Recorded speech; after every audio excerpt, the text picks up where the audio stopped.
rasain tendangan naga api. Rezeki nomplok. Ada uang 500 perak. Aduh, pinggangku encok. Assalamualaikum warahmatullahi wabarakatuh. Salam sejahtera, Om Swastiastu, Namo Buddhaya, dan salam kebajikan. Apa kabar bapak-bapak yang gagah perkasa dan ibu-ibu yang senantiasa cantik jelita hatinya? Saya doakan, semoga di saat Anda mendengarkan suara saya ini, hati Anda sedang tenang, pikiran Anda sedang lapang, dan rezeki Anda sedang mengalir deras tak terbendung seperti air terjun yang jernih. Amin. Amin ya Rabbal Alamin. Bapak Ibu yang saya hormati, selamat datang kembali di saluran kesayangan kita, tempat di mana kita duduk bersila sejenak, melupakan hiruk-pikuk dunia, dan menyelami samudra hikmah melalui kisah-kisah kehidupan. Hari ini, izinkan saya bertanya satu hal yang mungkin pernah singgah di hati Bapak dan Ibu sekalian.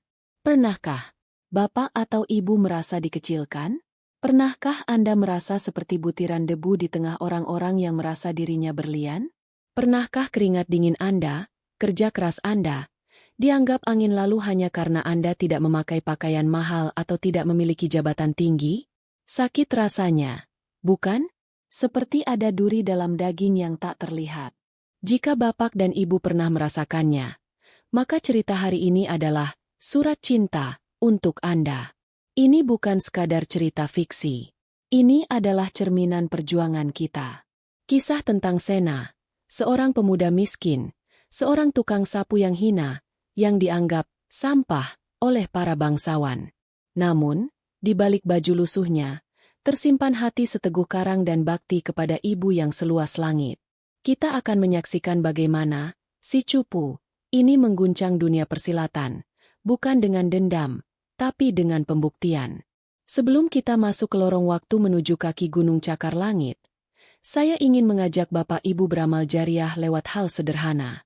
Jika Bapak Ibu menyukai konten positif seperti ini, mohon tekan tombol subscribe atau berlangganan yang berwarna merah di bawah sana. Gratis.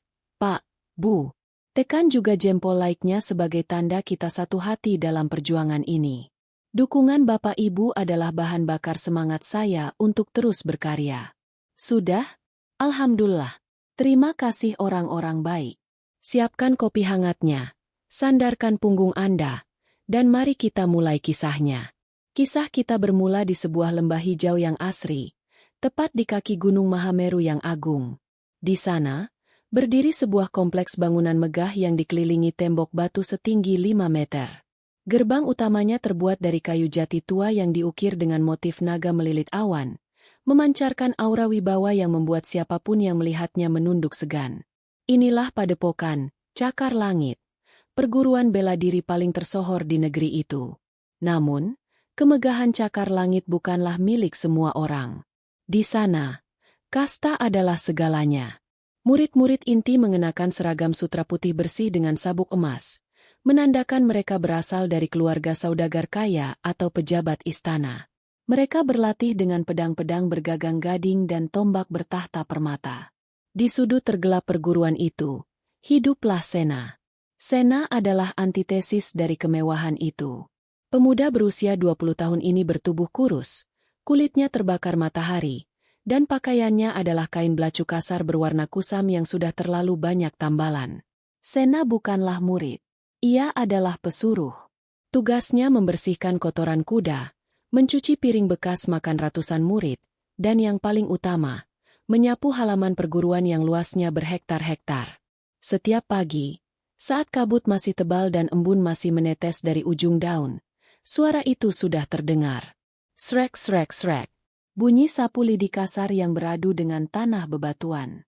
Irama monoton yang menjadi penanda dimulainya kehidupan di Cakar Langit. Tangan Sena yang kasar dan kapalan menggenggam erat gagang sapu, mengayunkannya dengan ritme yang konstan. Ribuan daun kering ia kumpulkan. Debu-debu ia singkirkan. Bagi para murid kaya, Sena tak lebih berharga dari kotoran yang ia sapu. Minggir kau, tikus got. Hardik seorang murid saat Sena tak sengaja menyapu terlalu dekat dengan sepatunya. Hei, lihat si cupu ini. Dia pikir dengan menyapu dia bisa jadi pendekar? Hahaha. Ejek yang lain. Sena tidak pernah menjawab. Ia hanya menunduk, menyembunyikan kilatan matanya, dan bergumam pelan. "Maafkan saya, Tuan Muda." Bukan karena ia takut, tapi karena ia butuh keping uang tembaga dari pekerjaan ini. Di rumahnya yang reot, beberapa kilometer dari perguruan, ibunya terbaring lemah. Setiap keping uang yang Sena dapatkan adalah harapan untuk semangkuk bubur bagi ibunya. Matahari mulai meninggi, membakar kulit siapa saja yang berada di bawahnya. Di lapangan utama yang berlapis batu granit, puluhan murid senior sedang berlatih tanding. Suara benturan senjata dan teriakan semangat menggema. "Hia Aat! Buk! Terang!" Di tengah kerumunan itu, berdirilah Tora. Tora adalah putra tunggal ketua perguruan. Tubuhnya tegap, otot-ototnya menyembul di balik seragam mewahnya, dan wajahnya tampan. Sayang, ketampanan itu tertutup oleh aura kesombongan yang pekat. Tora baru saja menyelesaikan jurus, pukulan penghancur karang. Sebuah batu kali sebesar kepala kerbau hancur berkeping-keping hanya dengan satu hantamannya. Murid-murid lain bertepuk tangan riuh, mencari muka. Tora mengedarkan pandangan, mencari pelampiasan untuk memuaskan egonya. Matanya menangkap sosok Sena yang sedang menyeret karung sampah di pinggir lapangan. "Hei, kau yang di sana! Si sampah!" teriak Tora. Suaranya menggelegar. Sena berhenti, meletakkan karungnya, dan berlari kecil menghampiri. Ia membungkuk hormat. "Saya, Tuan Muda Tora." Tora menatap Sena dengan jijik, seolah sedang melihat bangkai tikus. "Latihanku belum selesai. Samsak gantung itu sudah rusak. Aku butuh yang baru. Kau, jadilah samsaku." Jantung Sena berdegup kencang. Menjadi samsak Tora berarti pulang dengan memar. Atau lebih buruk, patah tulang. "Ampun, Tuan Muda. Saya harus menyelesaikan." "Berani kau membantah?" potong Tora. Ia menendang dada Sena hingga pemuda itu terpental dan jatuh berguling di tanah berdebu. Tora mengambil sebuah papan kayu tebal setebal 3 jari orang dewasa. "Berdiri. Pegang papan ini di depan dadamu. Kalau kau bergerak, tinjuku akan meleset ke wajahmu. Dan aku tidak tanggung jawab kalau gigimu rontok semua." Sena bangkit dengan susah payah. Ia memegang papan itu dengan tangan gemetar. Ia melihat seringai kejam di wajah Tora. Tora memasang kuda-kuda. Otot lengannya menegang. Dengan teriakan keras, ia melancarkan pukulan lurus. Boom! Papan kayu itu hancur berantakan. Serpihan kayu tajam menggores pipi dan lengan Sena.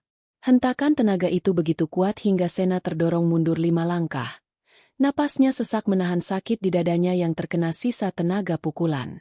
Tora tertawa lepas. "Hahaha, lihat wajahnya. Pucat seperti mayat. Kau memang ditakdirkan jadi sampah. Sena, jangan pernah bermimpi melihat langit, karena tempatmu adalah di tanah, diinjak-injak kaki kami." Sena diam. Darah menetes dari pipinya, bercampur dengan keringat. Ia mengepalkan tangannya di balik punggung. "Sabar, Sena. Ingat ibu." Batinnya menjerit. "Namun, Bapak Ibu, jangan pernah meremehkan orang diam." Di balik ketundukan Sena, tersimpan sebuah bakat rahasia yang mengerikan. Tuhan Maha Adil. Meski Sena tidak diberi harta, ia diberi anugerah langka, mata fotogenik, atau kemampuan meniru gerakan dengan presisi sempurna hanya dengan sekali melihat. Selama bertahun-tahun menyapu di pinggir lapangan, Sena bukan hanya melihat debu. Tanpa disadari oleh siapapun, mata tajamnya merekam setiap gerakan guru besar. Ketika guru besar mengajarkan kuda-kuda, paku bumi, Sena merekam posisi kakinya.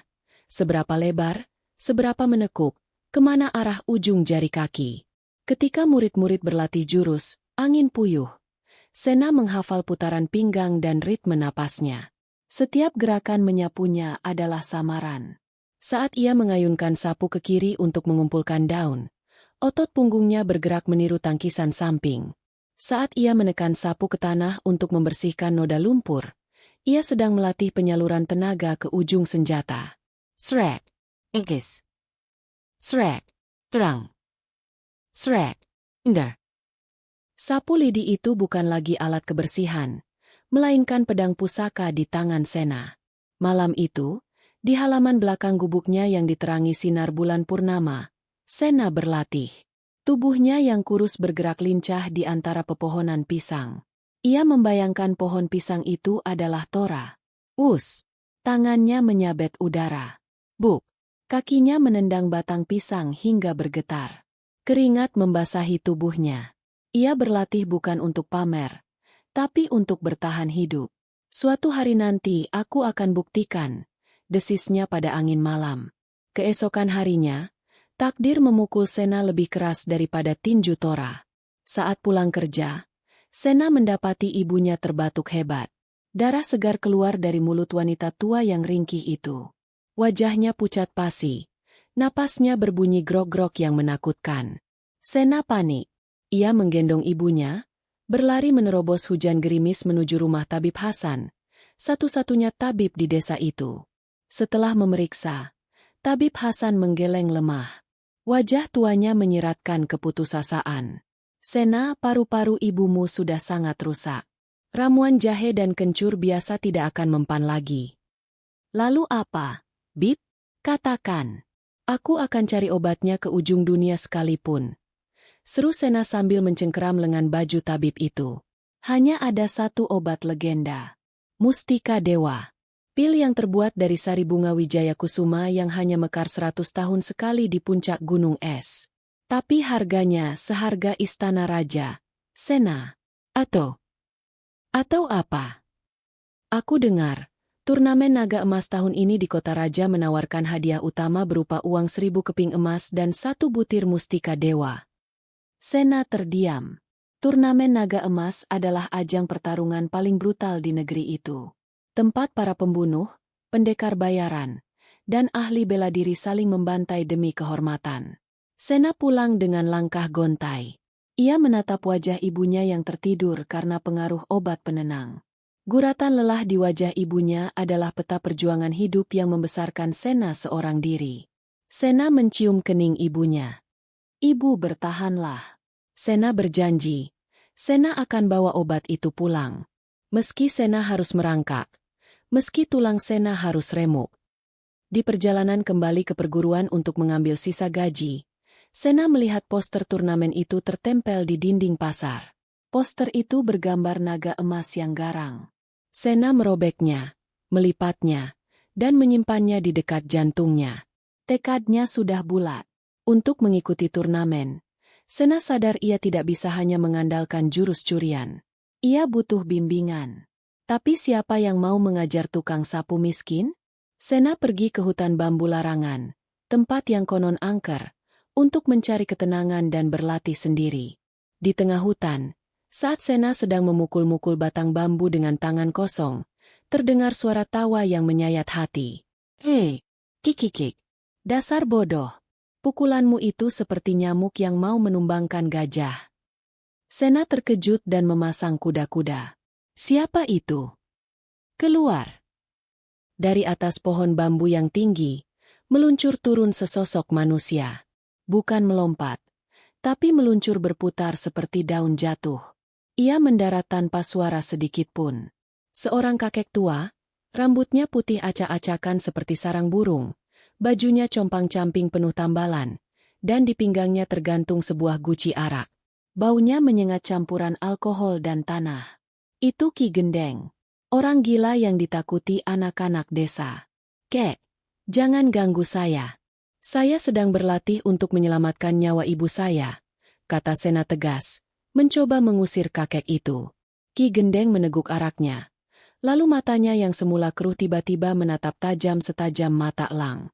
Aura membunuh yang mengerikan terpancar sesaat, membuat Sena merinding hingga ke tulang sumsum. Kau mau ikut turnamen naga emas? Dengan kuda-kudamu yang goyah itu?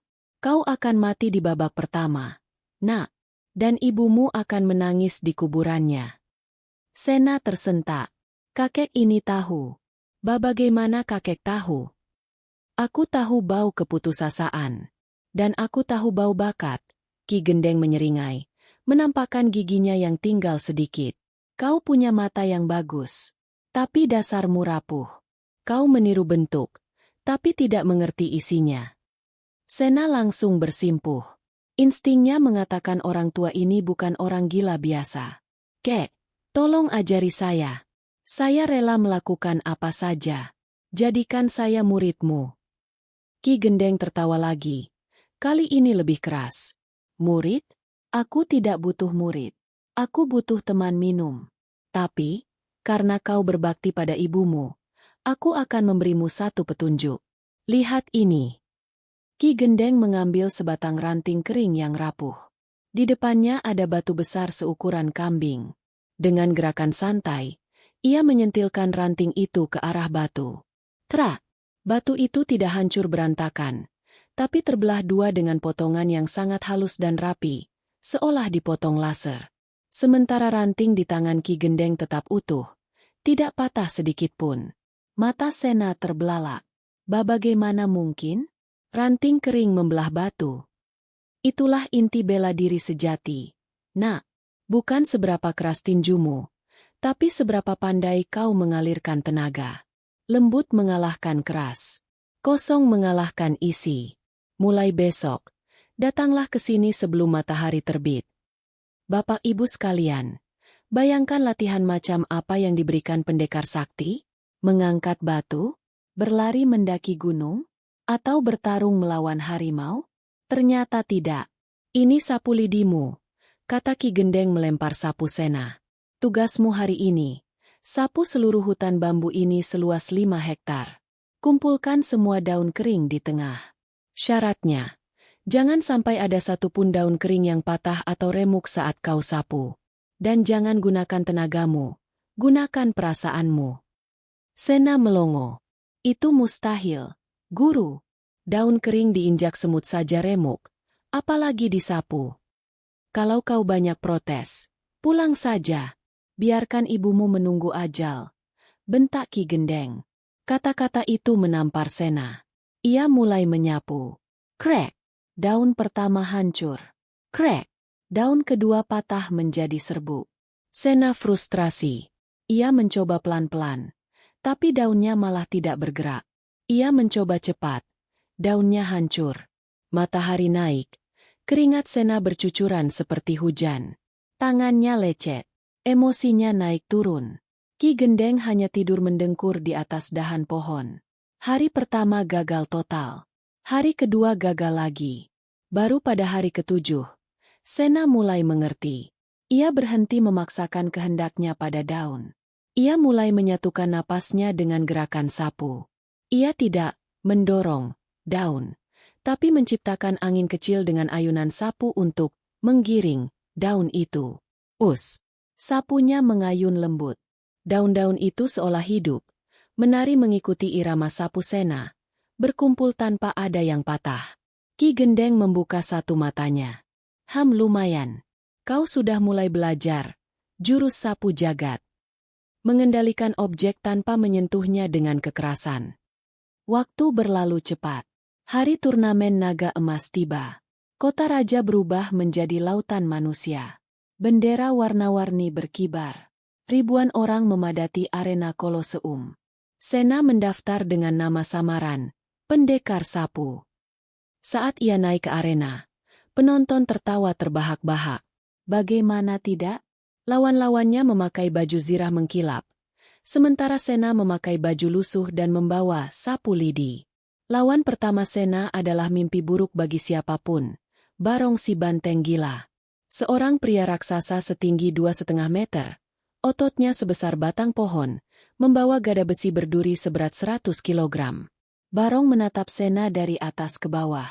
Hei kutu, kau tersesat? Tempat bermain anak-anak ada di luar. Wasit membunyikan gong. Dong. Mati kau. Barong mengaum. Ia mengayunkan gadanya vertikal ke arah kepala Sena. Suara ayunan gada itu menderu mengerikan. Jika kena, kepala Sena pasti pecah seperti semangka. Penonton menjerit ngeri. Sena tidak bergerak. Ia memejamkan mata sesaat, mengingat daun bambu. Tepat 1 milidetik sebelum gada menghantam, Sena menggeser kakinya. Slip. Gada itu menghantam lantai batu. Blar. lantai retak, debu beterbangan. Sena berdiri santai di samping Gada, seolah ia hanya bergeser sedikit. Barong marah. Ia menyabet Gada itu mendatar. Sena menunduk. Gada lewat di atas rambutnya. Sena terus menghindar. Ia seperti air yang mengalir di sela-sela bebatuan. Barong mulai kelelahan. Napasnya memburu. Berhenti lari. Pengecut. Barong membuang Gadanya dan berlari menyeruduk dengan tangan kosong hendak memeluk dan meremukan tulang Sena. Inilah saatnya. Sena tidak mundur. Ia maju menyambut serudukan itu. Saat tangan besar Barong hampir menangkapnya, Sena memutar tubuhnya, menempelkan telapak tangannya ke lengan Barong, meminjam tenaga dorongan raksasa itu, lalu menyapu kakinya. Jurus sapu jagat, membalik gunung. Tubuh raksasa Barong terangkat ke udara karena momentumnya sendiri yang dibelokkan Sena. Raksasa itu berputar 180 derajat dan boom! Barong terbanting punggungnya duluan ke lantai arena dengan suara yang membuat ngilu seluruh stadion. Tanah bergetar. Barong pingsan seketika. Matanya memutih. Hening. 1 detik. 2 detik. Lalu gemuruh tepuk tangan meledak. Gila! Siapa anak itu? Sena membungkuk hormat, mengambil sapunya, dan turun panggung dengan tenang. Kemenangan Sena membuat gerah para petinggi, terutama ketua panitia yang ternyata adalah ayah Tora. Ia tidak ingin ada orang miskin yang mencuri panggung anaknya. Singkirkan anak itu. Buat dia menderita. Perintahnya pada bawahan. Di babak 16 besar, Sena berhadapan dengan si ular hijau, pendekar licik ahli racun. Sebelum pertandingan, Sena diberikan minuman oleh panitia. Teh herbal untuk stamina, kata pelayan itu dengan tangan gemetar. Sena mencium aroma samar almond pahit. Berkat latihan di hutan bersama Ki Gendeng yang mengenalkan berbagai tanaman, Sena tahu itu racun arsenik. Sena pura-pura minum, tapi menumpahkannya ke lengan bajunya yang tebal. Di arena, si ular hijau tersenyum licik, menunggu Sena jatuh keracunan. Tapi Sena malah berdiri tegak. Si ular panik dan mulai menyerang dengan jarum-jarum beracun yang disemburkan dari mulutnya. Penonton berteriak, "Curang! Curang!" Tapi wasit diam saja. Sena memutar sapunya di depan tubuhnya dengan kecepatan tinggi, membentuk perisai angin. Ting! Ting! Ting! Jarum-jarum itu terpental jatuh. Sena menghentakkan kakinya, melompat melewati kabut racun, dan mendaratkan satu totokan jari tepat di tenggorokan si ular. Ular hijau tersedak, tidak bisa bernapas, dan menyerah. Sena menang lagi, tapi kali ini, tatapan matanya tajam mengarah ke tribun VIP tempat ayah Tora duduk. "Aku tahu permainanmu," tatapannya seolah berkata begitu. Babak semifinal mempertemukan Sena dengan tangan besi, ahli karate yang melatih tangannya dengan memukul baja panas. Pertarungan ini brutal. Sena tidak bisa terus menghindar karena arena semakin kecil. Buk! Satu pukulan tangan besi mengenai bahu kiri Sena. Krak! Terdengar bunyi tulang retak. Bahu Sena terkulai. Rasa sakit yang luar biasa menjalar ke seluruh syarafnya. Wajahnya memucat. "Menyerahlah, nak. Tulangmu sudah patah," kata tangan besi meremehkan. Sena teringat wajah ibunya yang batuk darah. Rasa sakit di bahunya tidak sebanding dengan rasa sakit ibunya. "Selama kakiku masih memijak bumi, aku tak akan menyerah," teriak Sena. Sena mengubah taktik. Ia tidak lagi menggunakan dua tangan. Ia menggunakan sapuan kaki. Saat tangan besi memukul, Sena menjatuhkan diri ke lantai, melakukan putaran kaki bawah, sapuan, yang sangat cepat mengincar engkel lawan. Tangan besi kehilangan keseimbangan. Di saat ia melayang jatuh, Sena melentingkan tubuhnya ke atas, dan menggunakan sisa tenaga tangan kanannya untuk menghantam dada tangan besi dengan telapak tangan terbuka. Tapak angin. Tangan besi terpental keluar ring. Sena menang, tapi ia ambruk. Tim medis membopongnya. Bahu kirinya bengkak membiru. Malam sebelum final, Sena demam tinggi karena lukanya. Tabib panitia, yang jujur, berkata, "Sena, Kalau kau bertarung besok, kau bisa cacat seumur hidup atau mati. Lawanmu di final adalah Tora. Dia monster. Sena setengah sadar. Dalam igauannya ia memanggil ibunya. Di saat yang sama, di gubuk reotnya, Ibu Sena terbangun dari tidurnya. Hati seorang ibu tidak pernah salah. Ia merasakan bahaya mengancam anaknya. Dengan tubuh gemetar, Ibu Sena mengambil air wudhu, lalu bersujud di atas sajadah usang. Dalam hening malam, doa itu melangit. Ya Allah, Zat yang Maha Gagah, hamba tidak meminta harta. Hamba hanya meminta, selamatkanlah Sena. Jika harus ada yang sakit, biarlah hamba yang menanggungnya. Berikan kekuatan pada tulang-tulangnya. Lindungi dia, ya Rab. Doa itu seolah menembus jarak, memberikan kehangatan di hati Sena yang sedang menggigil di barak peserta. Sena membuka matanya. Demamnya turun. Tekadnya membaja. Aku harus menang. Sementara itu, di kemah mewah Tora, ayah Tora memberikan sebuah kotak hitam. Tora, Sena itu lihat seperti karet. Kau harus pastikan dia mati. Makan ini. Itu adalah pil iblis. Obat terlarang yang melipat gandakan tenaga tapi memakan kewarasan penggunanya. Tora, yang hatinya penuh iri dengki melihat Sena dielu-elukan rakyat, menelan pil itu tanpa ragu. Matanya berubah merah menyala. Urat-uratnya menonjol hitam. Ia bukan lagi manusia. Ia mesin pembunuh. Hari final. Langit mendung gelap. Seolah alam tahu akan ada pertumpahan darah. Tora masuk ke arena dengan raungan mengerikan. Grah! Suaranya bukan suara manusia. Ototnya membesar 2 kali lipat. Sena masuk dengan tenang. Satu tangannya terbalut perban menempel di dada. Ia hanya bisa menggunakan 1 tangan dan 2 kaki.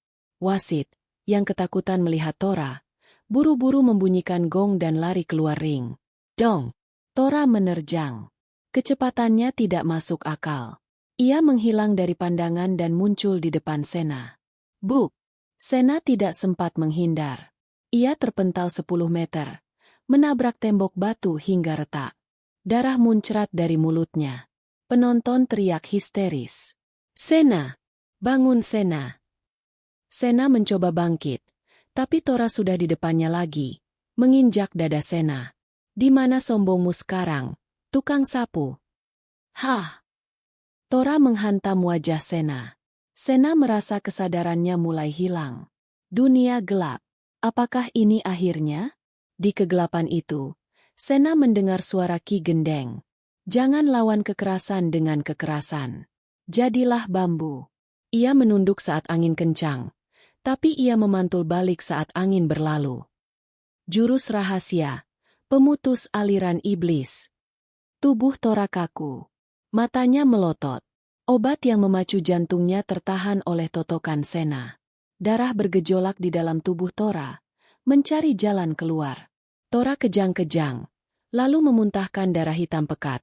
Racun obat itu keluar semua. Tubuh raksasanya menyusut kembali normal, lalu ambruk lemas seperti boneka putus tali. Sena berdiri, terhuyung-huyung. Napasnya satu-satu. Ia melihat sekeliling. Tora tidak bangun lagi. Wasit naik dengan gemetar. Pemenangnya dan juara baru. Sena AA. Stadion meledak dalam sorak-sorai. Rakyat kecil, pedagang, petani, semua menangis haru. Mereka melihat harapan. Bahwa si miskin bisa menang. Bahwa kejujuran bisa mengalahkan kelicikan. Ayah Tora terduduk lemas di kursinya. Wajahnya pucat. Karirnya tamat. Kejahatannya menggunakan obat terlarang terbongkar di depan ribuan saksi. Sena tidak peduli dengan piala emas. Ia tertatih-tatih menuju meja panitia. Mana obatnya? Panitia menyerahkan kotak kayu cendana berisi mustika dewa. Sena mendekap kotak itu. Air matanya tumpah. Ia tidak menunggu upacara penutupan. Ia berlari keluar stadion, mengabaikan sakit di tulangnya, berlari menuju gubuk ibunya. Sesampainya di rumah, ia melihat ibunya masih di atas sajadah, tak sadarkan diri. Ibu, Sena pulang. Sena meminumkan pil itu dengan air. Keajaiban terjadi. Perlahan, rona merah kembali ke pipi ibunya. Napasnya yang sesak menjadi lega. Ibunya membuka mata. Sena, kenapa wajahmu babak belur, nak? Tanya ibunya lembut. Tangan keriputnya membelai pipi Sena yang lebam. Sena menangis di pangkuan ibunya. Tidak apa-apa, Bu. Ini hanya luka kecil. Yang penting ibu sembuh. Kita menang, Bu. Kita menang. Sena, si tukang sapu yang dihina, kini menjadi legenda. Bukan karena ia paling kuat memukul, tapi karena ia memiliki hati yang paling tangguh.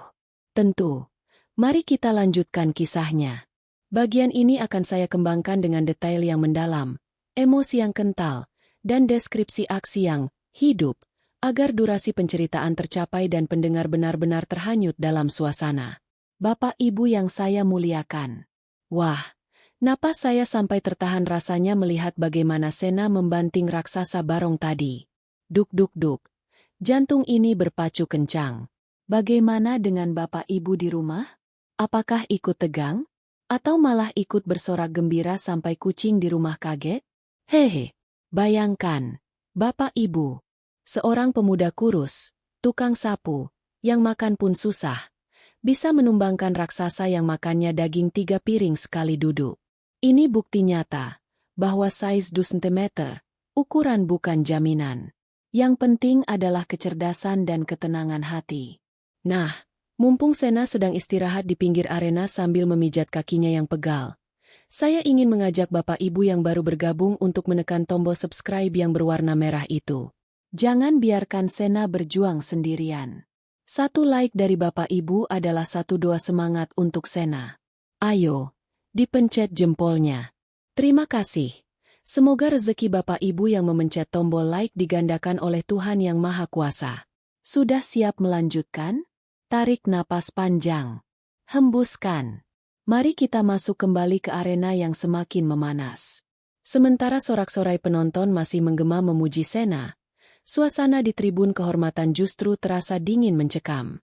Di sana duduk Ki Wilwatikta, ketua perguruan cakar langit sekaligus ayah dari Tora. Wajahnya merah pada menahan amarah. Gelas anggur di tangannya diremas hingga retak. Siapa tikus got itu sebenarnya? Desis Ki Wilwatikta.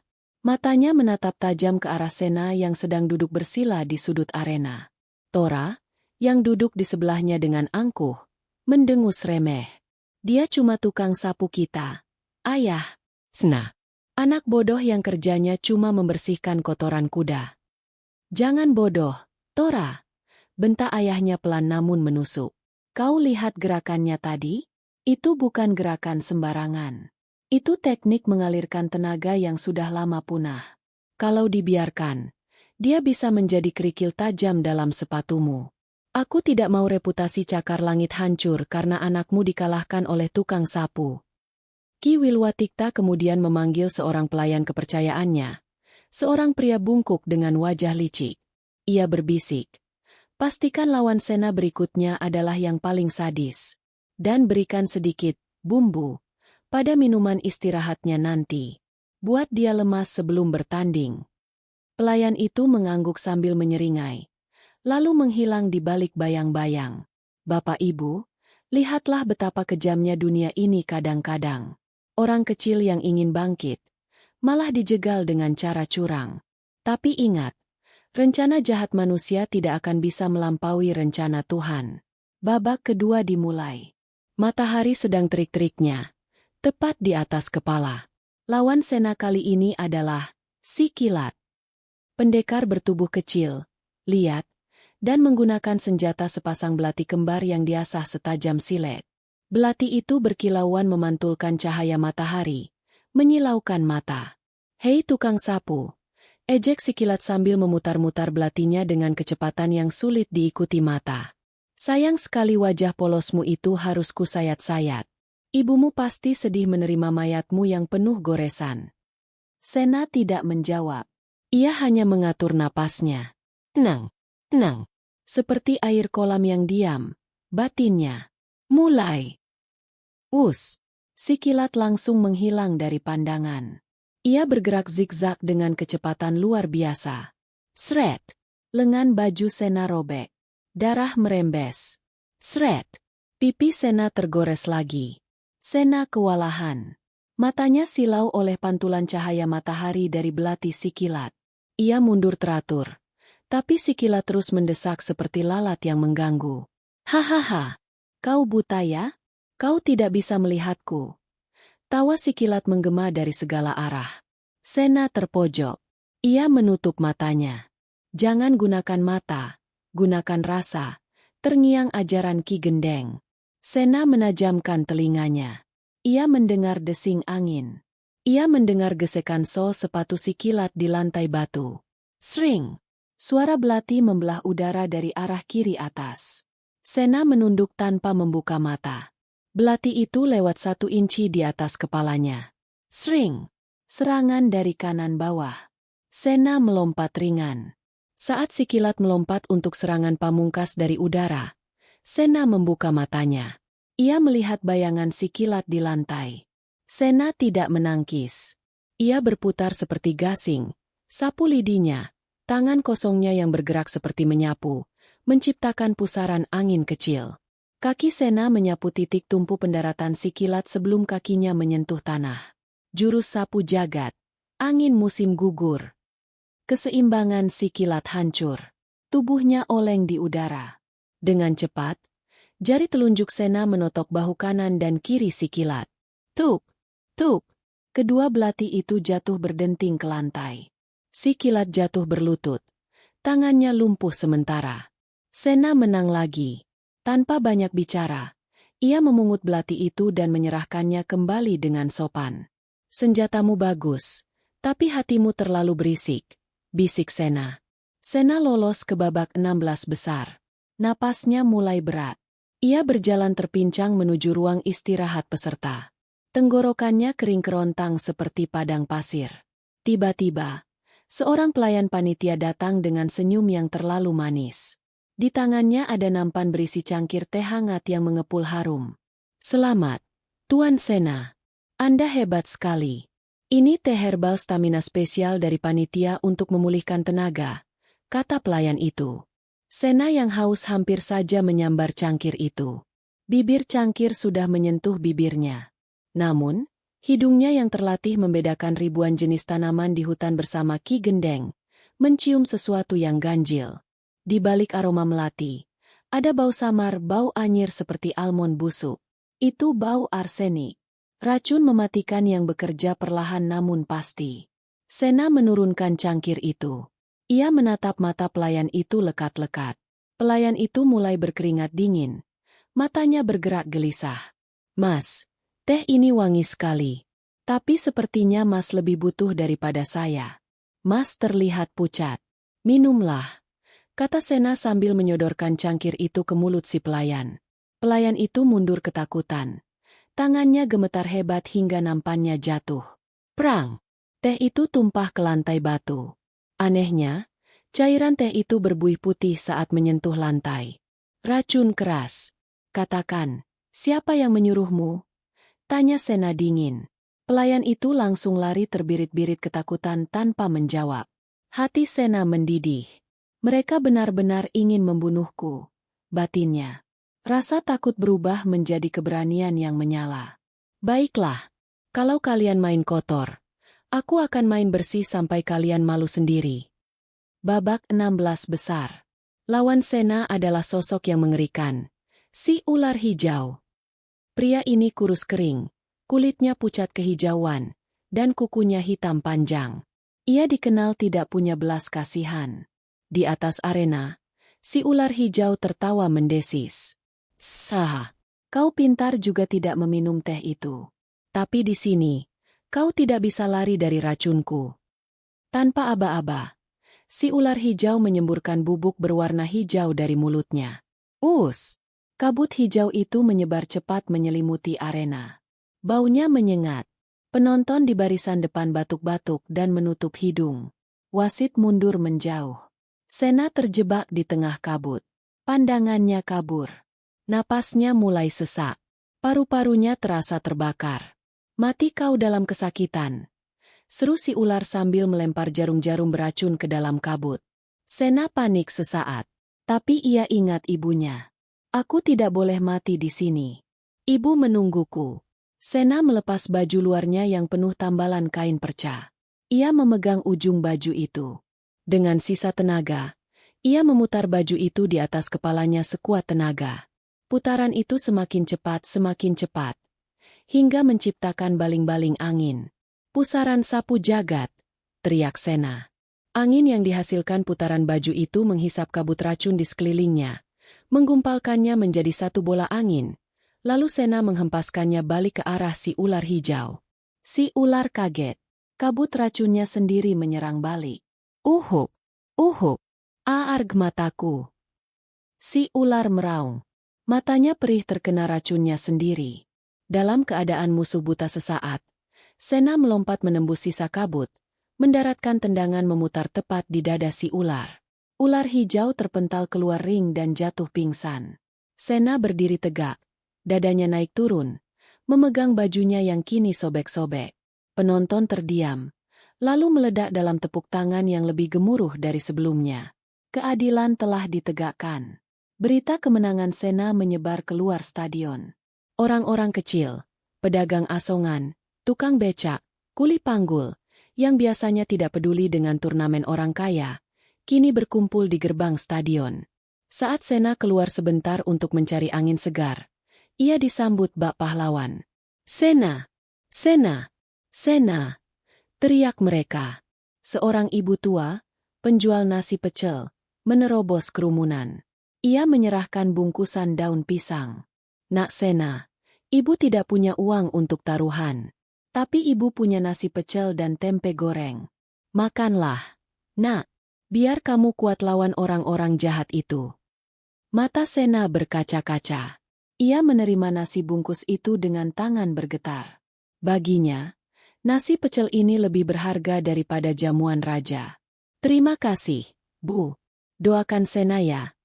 Ucapnya lirih. Kami semua mendoakanmu.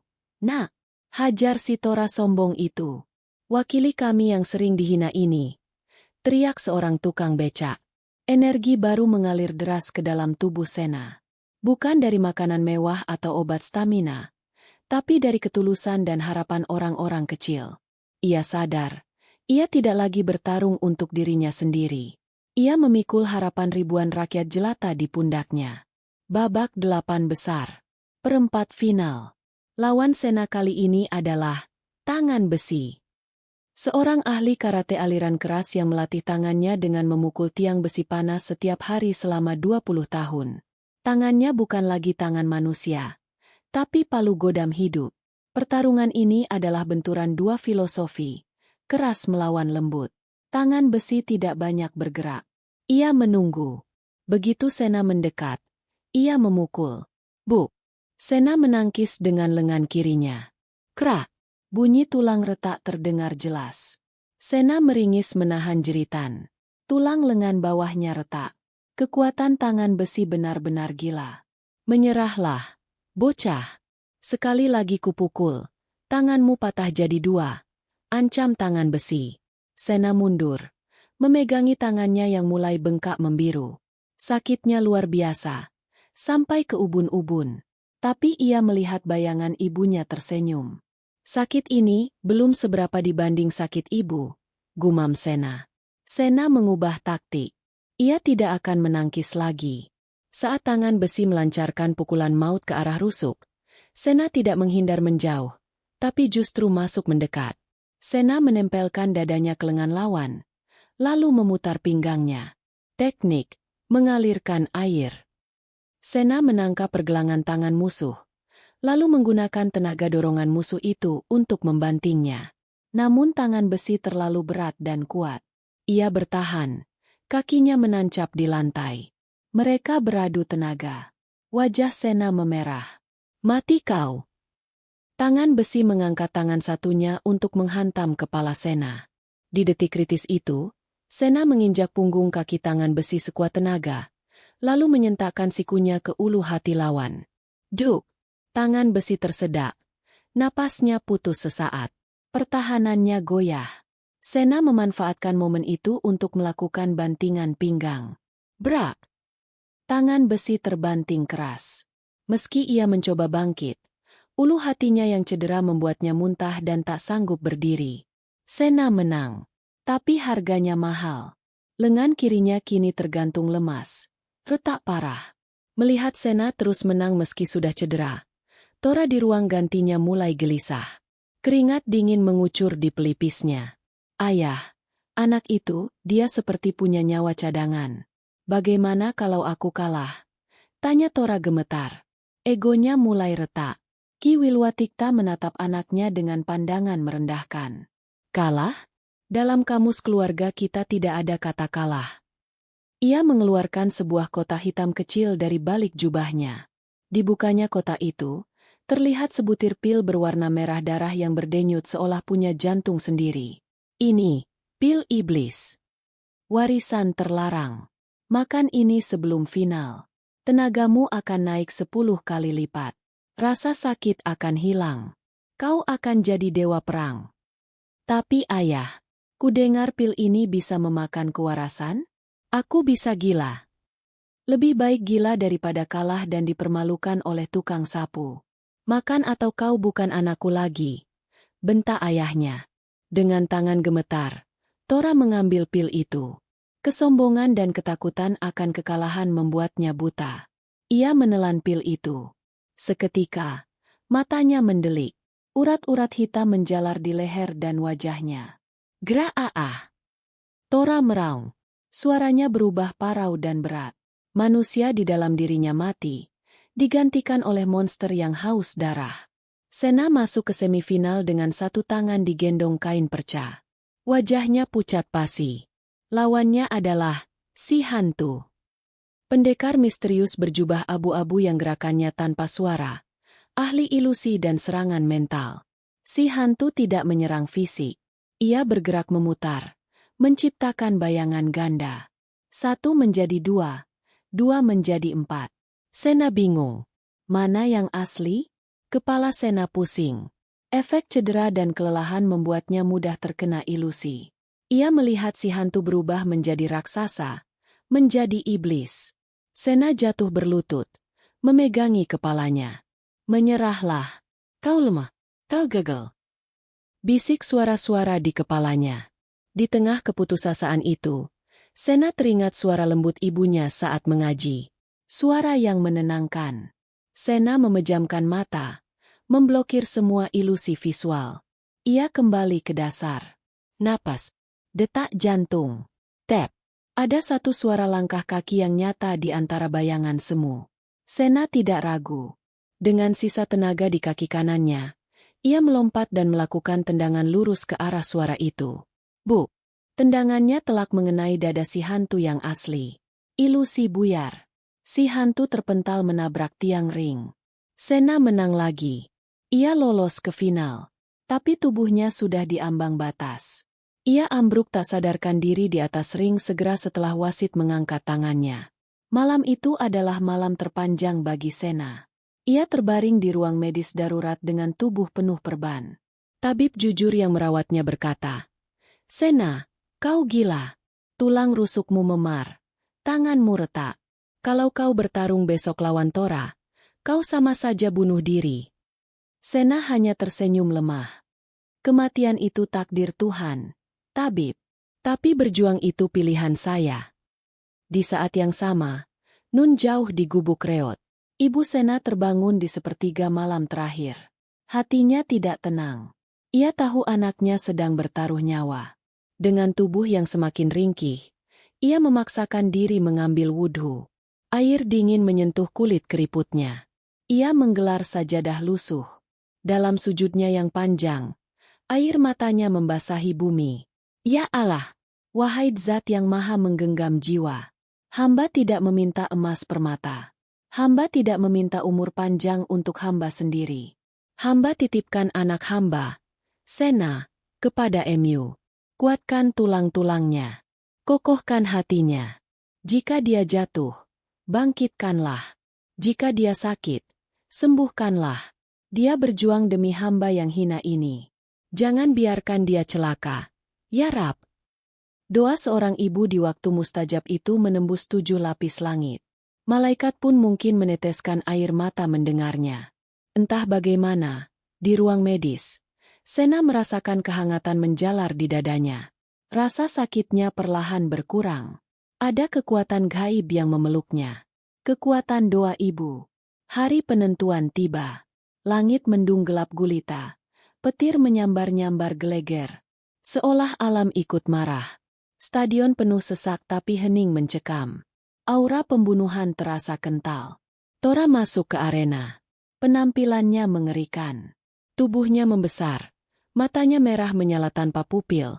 Air liur menetes dari mulutnya. Ia bukan Tora lagi. Ia binatang buas.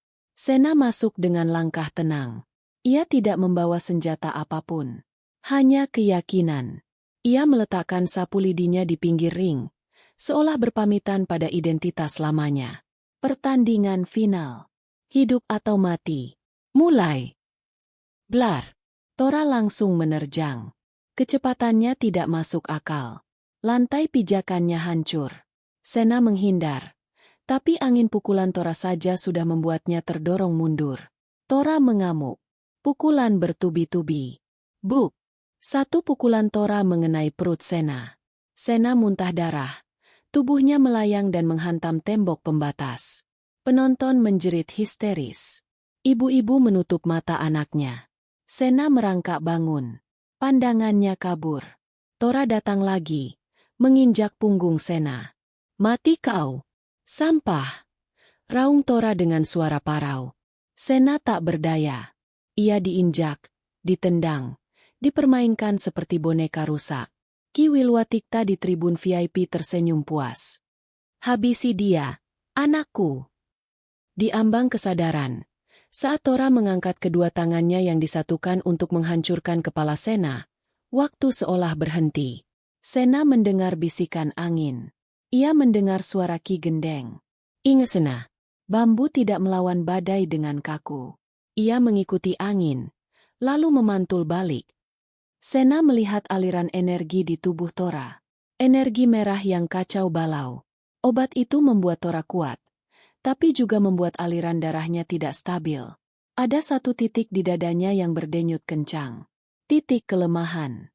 Saat tinju Tora turun, Sena tidak menahan. Ia menggeser kepalanya sedikit saja.